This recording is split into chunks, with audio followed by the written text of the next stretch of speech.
14 नवंबर 2026 मध्य प्रदेश के मुख्यमंत्री डॉक्टर मोहन यादव ने इंदौर स्थित लता मंगेशकर ऑडिटोरियम में आयोजित नारी शक्ति वंदन सम्मेलन में भाग लेकर महिलाओं को संबोधित किया। इस अवसर पर उन्होंने कहा कि नारी शक्ति ही समाज और राष्ट्र की वास्तविक आधारशिला है और महिलाओं के सशक्तिकरण के बिना विकास की कल्पना अधूरी है। मुख्यमंत्री ने अपने संबोधन में कहा कि राज्य सरकार महिलाओं के आर्थिक, सामाजिक और शैक्षणिक उत्थान के लिए निरंतर प्रयासरत है। उन्होंने विभिन्न योजनाओं और पहल का उल्लेख करते हुए कहा कि महिलाओं को आत्मनिर्भर बनाने के लिए कौशल विकास, स्वरोजगार और शिक्षा के क्षेत्र में व्यापक कार्य किए जा रहे हैं। उन्होंने ये भी कहा कि नारी शक्ति वंदन सम्मेलन केवल एक कार्यक्रम नहीं, बल्कि महिलाओं के सम्मान, अधिकार और आत्मविश्वास को सुदृढ़ करने का अभियान है। मुख्यमंत्री ने बेटियों की शिक्षा को प्राथमिकता देने और समाज में सकारात्मक सोच विकसित करने का आह्वान किया। कार्यक्रम में बड़ी संख्या में महिलाओं की उपस्थिति रही, जिससे ये स्पष्ट हुआ कि प्रदेश में नारी सशक्तिकरण को लेकर जागरूकता बढ़ रही है। मुख्यमंत्री ने उपस्थित महिलाओं को प्रेरित करते हुए कहा कि वे अपने अधिकारों के प्रति सजग रहें और समाज के निर्माण में सक्रिय भूमिका निभाएं।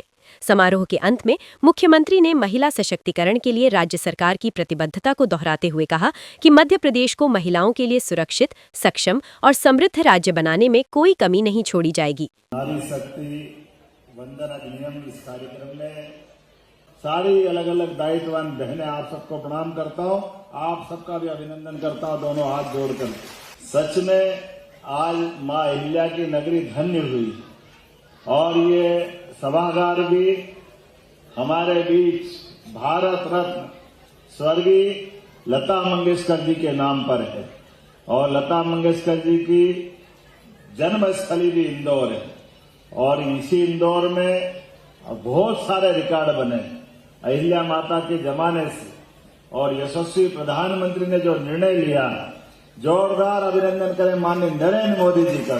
सदियों से इस भारत की पहचान दुनिया में 200 से ज्यादा देश है, वो देश सब अपने को पुरुष सत्ता से जोड़ते हैं, पुरुष आधारित समाज उनका है। हमारे यहाँ परिवार संस्कृति में सनातन संस्कृति के माध्यम से आदिकाल से हमारे लिए ये देश भारत माता की इस आनंद के साथ रोम रोम से रोमांचित होता है और आगे बढ़कर के हम तो अपने ग्रह नक्षत्र में भी, नवग्रह में भी पृथ्वी को माता मान करके मातृ सत्ता के प्रति हमारा आदर व्यक्त करते हैं और होना भी क्यों न चाहिए। अतीत के काल से हजारों हजार उदाहरण भरे पड़े हैं। माँ और बेटे का सबसे अच्छा उदाहरण इस देश में भगवान कृष्ण और यशोदा मैया से जाना जाता है। कभी कोई दुनिया में कल्पना कर सकता है अपने दोस्त के बच्चे को बचाने के लिए नंद बाबा और यशोदा अपनी बच्ची को मरने के लिए दे दे और कृष्ण भगवान को अपने पास पाल पोस करके बड़ा करे और ऐसा करे कि भूल ही जाए कि ये इनका कृष्ण भगवान का माँ बाप असली रूप किसका है। कैसा प्रेम है यशोदा मैया का। ये अपने प्रेम की पराकाष्ठा जोरदार अभिनंदन करे माता यशोदा के लिए। और इसलिए एक नहीं कई सारी बातें इसी स्थान पर अहिल्या माता को याद करते, जिसने अपने शासन काल के अंदर सुशासन की उत्कृष्ट मिसाल हासिल कर दी और अपने परिवार के लिए भी शासक का पहला दायित्व तो प्रजा की हित रक्षा के लिए और उसी भाव से पूरा जीवन यशोदा मैया की तरह अहिल्या माता ने भी अगर गुजारा तो अपने बजाय परिवार के बच्चों के अपने खुद के खून के लिए वो प्रजा के लिए जीते जी देवी बनकर के शासन चलाया। या अहिल्या महारानी ने बताया हम सबके सामने।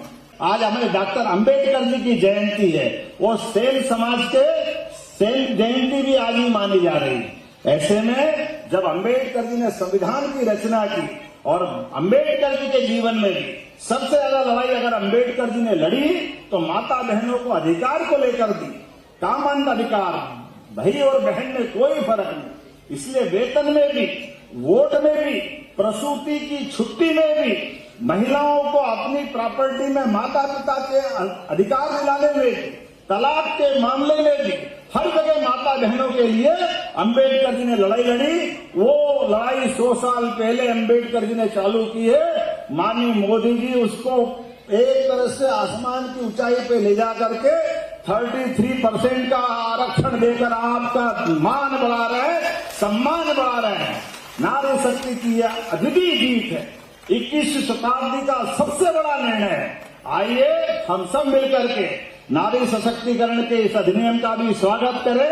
यथा योग्य प्रकार से जो जहां है, जैसा है, हर स्थान पर, हर समाज के हर व्यक्ति के लिए मैं उम्मीद करूंगा आज के इस पूरे कार्यक्रम में, आज अंबेडकर जयंती के अवसर पर मोदी जी जो लगातार अपनी सरकार के माध्यम से एक से बढ़कर एक देश के हित में निर्णय करने जा रहे हैं, ऐसा 21वीं शताब्दी का सबसे बड़ा निर्णय होने वाला है। मैं आप सबको बधाई देता हूं, आपका वंदन करता हूं, अभिनंदन करता हूं। मेरे साथ प्रेम से बोलो भारत माता की, हमारी सभी बहनों की बहुत बहुत धन्यवाद। भारत माता की जय।